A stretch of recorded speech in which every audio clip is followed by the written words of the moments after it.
unang napansin ko nung face-to-face, itong si DSR, kaaway na invisible, ay hindi pa invisible noon, napangalanan ko yung kaaway niya noon, si Yuli. Tapos ginawa ko noon, tinignan ko yung Facebook niya, kasi friends ko siya tinignan ko yung ano niya, parang may hamon siya or something.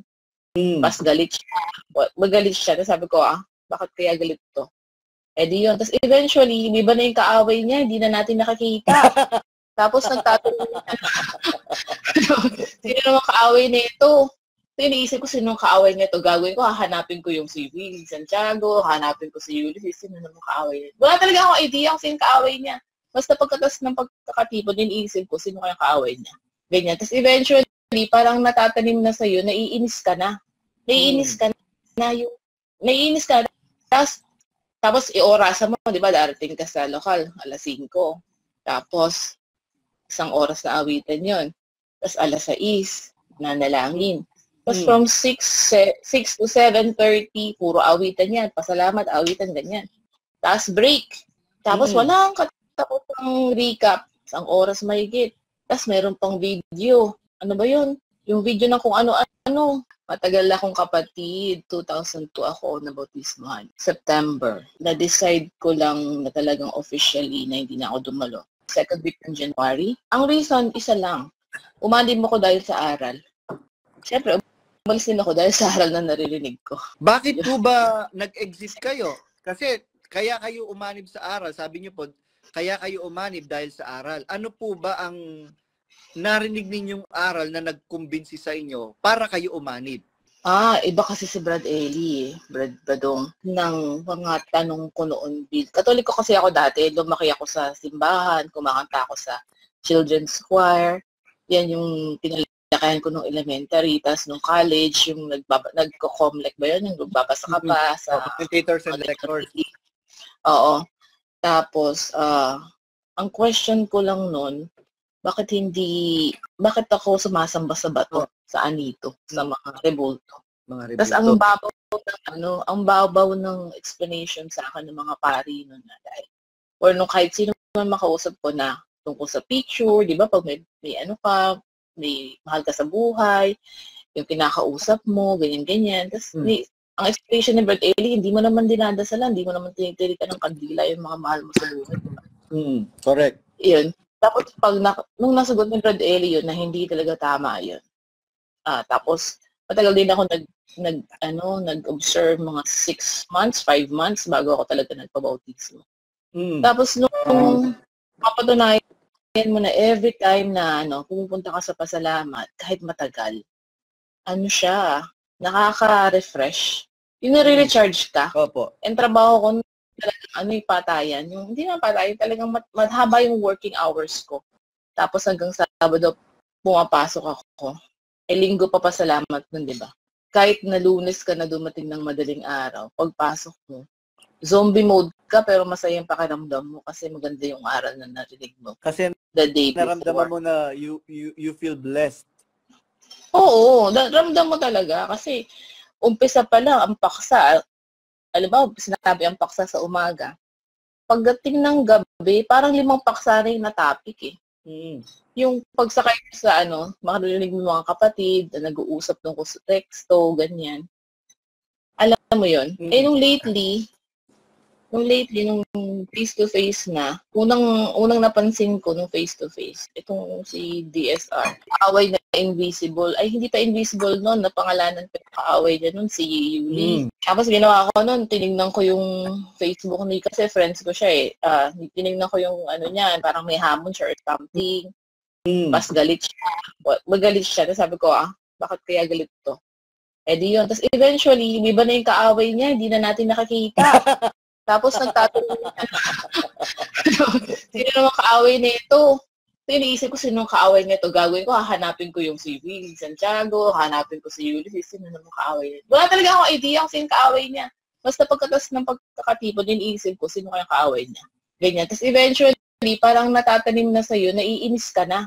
Naiinis ka na yung, naiinis ka na. Tapos iorasan mo, di ba, darating ka sa lokal, 5:00. Tapos, 1 oras na awitan yon. Tapos 6:00, nanalangin. Tapos from 6 to 7:30, puro awitan yan. Pasalamat, awitan, ganyan. Tapos break. Tapos walang katapusang recap. Isang oras mahigit. Tapos meron pang video. Ano ba yun? Yung video ng kung ano-ano.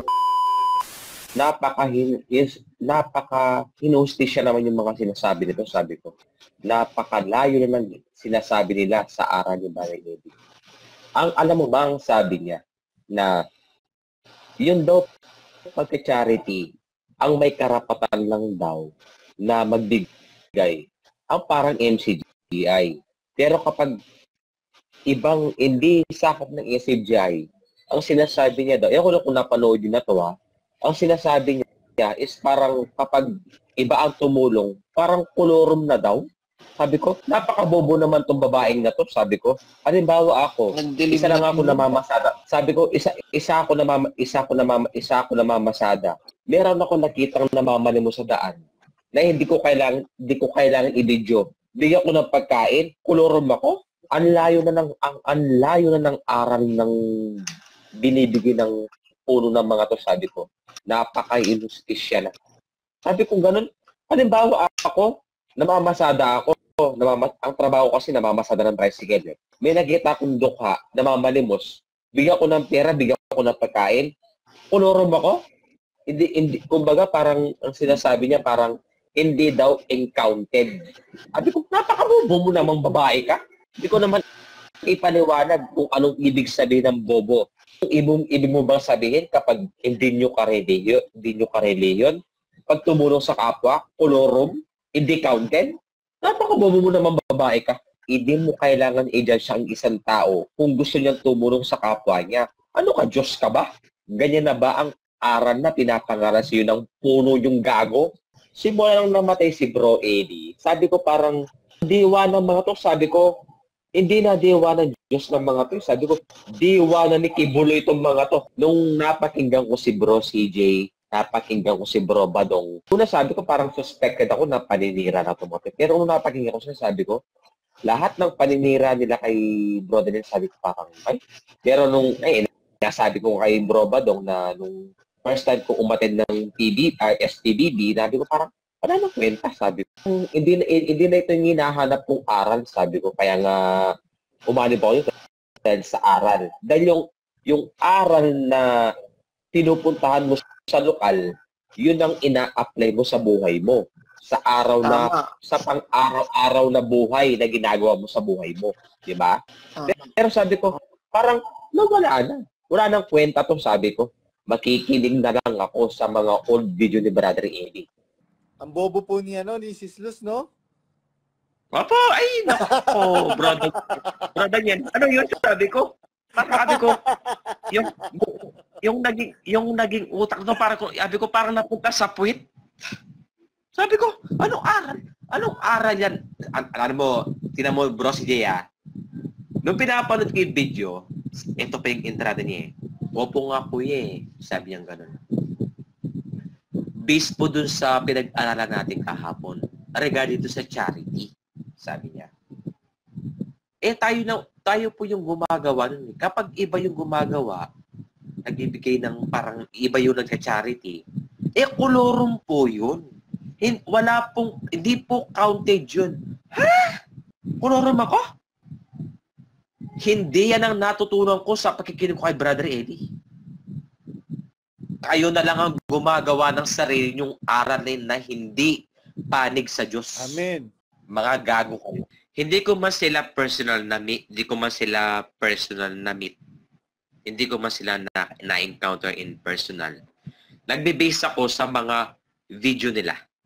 Napanood ko pa nga yung regard sa property ni Bro Eli na pinamahagi niya. Ano yun video ni Sis Nikki yun Sabi ko may katibayan Pero, so hukumang kasi hindi na pwede yun Pag minapulate na ni Bonjing yun, wala nang kwenta yung audio video na yan. Basta yung mga sinabi ni Brother Eli na itong mga ari-arian ko to, sa kapatiran to, sa MCGI to, namatay. nga tama si Sis Nikki na kinamkam na nila. Di ba? Kinamkam. Pinalitan ng KDR Group of Companies. Samantalang pinagtulong-tulungan ng mga kapatid yan. Ang kapal ng mukha mo, Daniel Rason, pati kapatid mo, tinraidor mo. Ano bang participation ni Arlene Rason? Kahit ikaw nga, kahit piso, wala kang participation dyan Daniel Rason. Tapos, kamukat-mukat mo, yung 80% ng KD Rock, ang may-ari si Arlene Rason. Ano bang ginawa niyan? Pero mo kapatid kapatid mo mismo, tinraidor mo, sino pang hindi mo tatraidorin? Daniel Rason. Kaya nga, ako, Bro Badong, ako, anytime pwede ako lumantad. Sa kabaliwan ng mga namumuno sa FCJ. Demanda nila ako, wala akong pakialam. Dalawa lang kami ng mother ko, wala akong asawa, single ako. Demanda nila ako, wala akong pakialam. Kasi may katibayan akong pinangahawakan din. Parang kayo lang din. Hindi ako tumatak. Ayan, Daniel Rason. Ayan, Sis Luz. Sis Luz, hindi ka ba nahihiya niyan? Biruin mo itong bagong kapatid sasabihin kanyang gaga? Sasabihin kanyang boba? Biruin mo, saan mo makukuha nga naman yung katwiran na kahit anong gawin mong mabuti? Pagka nasa labas ka ng MCGI, kolorum yan, hindi counted. Bakit? Kausap mo ba ang Diyos? Nakausap mo ba ang Diyos? Nakita mo ba ang record ng Diyos? Kasosyo ka ba ng Diyos sa langit? Ang bobo mo naman. Ito lang masasabi ko. Ako, Bro Badong o Bro JR, masarap akong usap pagdating sa ganyan. Kasi ang hinahanap ko, katotohanan. Ako, kaibahan ako sa mga nakakausap mo. Yang MCGI na yan, na pinamumunuan ni Bonjing na yan, nilamon na ng pera yan. Mga mukha silang pera. Mga mukha kayong pera, Rodel Mangiliman, Albert Reyes, mga mukha kayong pera. Yan, sinasabi ng kapatid. Kakaya kayo, mga mukha kayong pera. Alam mo kasi, ganito yung Brother Badong kahit iparating, kahit marinig pa nila yan, kahit makarating pa sa ibang mga kapatid yan. Yung mga yan, hindi ko naman sinisisi yung mga yan Kasi yung mga yan, kaya gumaganyan lang yan na parang hindi panig. Huwag niyong pakinggan si Badong, huwag niyong pakinggan si Brother CJ, huwag niyong pakinggan yung mga ex-haters, huwag niyong pakinggan yung sigaw ng ganito. Kasi yung mga yan, hindi naman bobo yung mga yan Alam mo yung sagot niyang Bro Badong? Ano po? Hindi naman mga bobo yung mga yan. Ang problema sa mga yan, yung mga pangangailangan nila na dati hirap sila, ngayon tinatamasa nila nang dahil sa puno nila. Yung tamasang yun, pera, pinansyal. Kahit magtarantado ang puno lang yan, basta yung pinansyal, yung sustento, hindi mawawala sa kanila. Yun ang pinangahawakan nila ngayon. Hindi na yung aral. Alam mo bro, yung mga nakakausap mo ngayon, hindi ko naman napapag-encounter yan Alam mo kasi, yung ugaling lang yan, pasa-pasa lang yan sa mga lokal Alam mo parang, nakikita ko ngayon sa MCGI na kinakatayon ngayon. Yung kasabihan ng Tagalog, kung ano ang puno siya ang bunga. Ay, Brad Conrad Ramos, kailan po kayo nabautismuhan? Kwan po, July 19, 2020 po. 2020, ka-July ko po pala kayo. July 27 po ako, 2001. Opo. Nabautismuhan? Ang tagal nyo na po? Opo. Ngayon po, ano po ang dahilan? Bakit po, ano pong dati nyo pong religion? Kwan po, galing po akong Katoliko, tapos ano po? kasi nagkakwan talaga ako, naghanap talaga ako ng kwan PDMA, tapos nung nandito na ako sa Iglesia ni Cristo, nung pagdating ko po ng Milan, nabautismuhan din po ako sa Suhay at katotohanan kay Gugulan. Levita Gugulan. Opo, nabautismo din ako diyan. Hindi ko lang matandaan kung anong kwan na, nakalimutan ko na rin dahil ang nagkwan sa akin si Brad Pitt, yung taga Milan. Mhm. Ngayon nasa Australia na rin si Brad Pitt. Tapos saka ako nagpunta dito sa kwan sa MCGI, sa Iglesia ng Diyos. Opo. Ngayon po, what made you decide to join the MCGI, yung Iglesia ng Diyos, kay Kristo Jesus sa Ligit Kasaligan ng Katotohanan? Buhay pa po si Brother Eli during that time na nabaptize po kayo, tama? Opo, buhay pa po. Buhay pa po. What made you decide to join the organization? Nung kapanonan po ni Brother Eli, talagang dati rin po akong manginginom, Diyos po ako nung araw. Pero nung marinig ko yung aral niya, nabago lahat. Opo. Salamat po sa Diyos. Salamat sa Diyos. Ngayon po, ang tanong ko naman po, Brad Conrad Ramos, what made you decide naman to exit the same organization but different leader? Kaya po, Parang makapamili ka Ano ang nag-udyok sa inyo para umalis sa parehong reliyon na magkaiba ang liderato? sa akin lang, napukan ko lang po, Brad Badong, sa akin, gusto ko lang kwan dahil parang hindi na po kwan sa akin yung kwan, hindi katulad nung una kay Brad Eli, ng aral, talagang kwan, yun parang kukuan na ako yung kwan dahil sa tagal ng pagkatalo, kwan, hindi katulad kay Brad Eli, 3 oras lang, 2 oras, ayos na. Ngayon, Saka matagal lang sabi, Brad. 4 oras. Kaya sabi ko, kwan muna ako, saka medyo ibang aral ni Brad Daniel. Pag-ibig, pero ang pag-ibig, dapat pag-ibig na i-block mo ang kapatid, alisin mo yung kapatid, gano'n. Tulad ng mga iba, taga-Milan na kwan, hindi naman na kinausap, nagtanong lang yata, inalis na. Kaya inunahan ko na umalis na dito dahil hindi na maganda itong kwan. Dito ko lang nakita talaga sa Iglesia ni Cristo, iba rin ang aral, pero hindi ako nakarinig ng pag paalisin yung mga kapatid. Dito lang po. Opo. Sa kwan, kaya yun lang, Brad Badong, ang kwan ko. Opo. Kaya Brad Conrado, ang masasabi po namin at may papayo namin po sa inyo, kung yung pong mabuting aral ng Diyos na ipinangaral at sinampalatayanan ninyo na ipinangaral ni Brad Eli, ay sa tingin po ninyo nakapagpabago sa inyong pagkatao, manatili po kayo doon, Brad Conrado? Opo. Yun ang pinanindigan ko po yung aral na natanggap ko po dito sa Iglesia ng Diyos.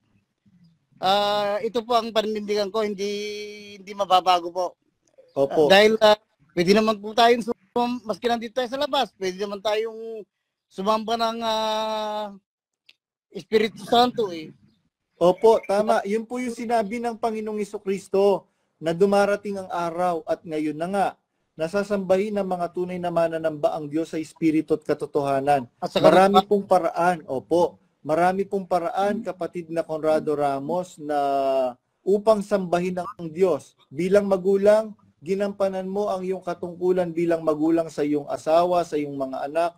Sabi ng Biblia, ang sino mang hindi nagkakandili sa kanyang sa mga sariling kanya at sa kanyang sariling sambayan, ay tumanggi sa pananampalataya, mas masahol pa sa hindi sumasampalataya.